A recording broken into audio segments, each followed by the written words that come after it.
carbone, il passe de l'atmosphère à la lithosphère, à la biosphère.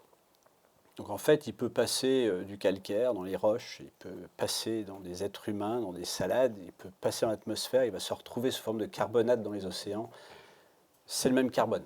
Après, c'est un peu le choix des humains de décider, puisqu'on prend un peu direction là-dessus, où est-ce qu'on met notre carbone terrestre.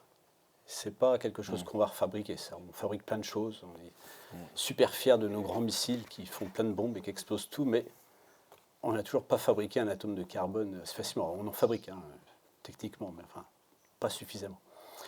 Donc, on hérite d'une planète Terre qui, sur une très grande période de temps, a passé le carbone terrestre des roches dans le vivant. Et ça a été la révolution verte, c'est la révolution des plantes, c'est ce qu'elles nous ont permis de faire. Donc on pourra discuter de pourquoi. Et donc il y a une masse de vivants sur Terre qui est exceptionnelle, à la fois végétale, animale, microbienne. Si on pèse tout ça, c'est énorme.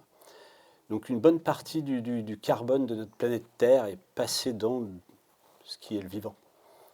Et je pense que le drame de notre époque, c'est qu'on est en train de le refaire passer sous forme de roches dans les océans. Donc, Ouais. et ça, on est en train de diminuer donc la part de Ouais.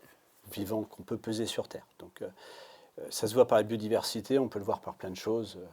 On peut dire qu'il y a trop de carbone dans l'atmosphère, trop de CO2, mais en fait, c'est très petite quantité. Donc voilà, on discutera peut-être de ces deux petites choses.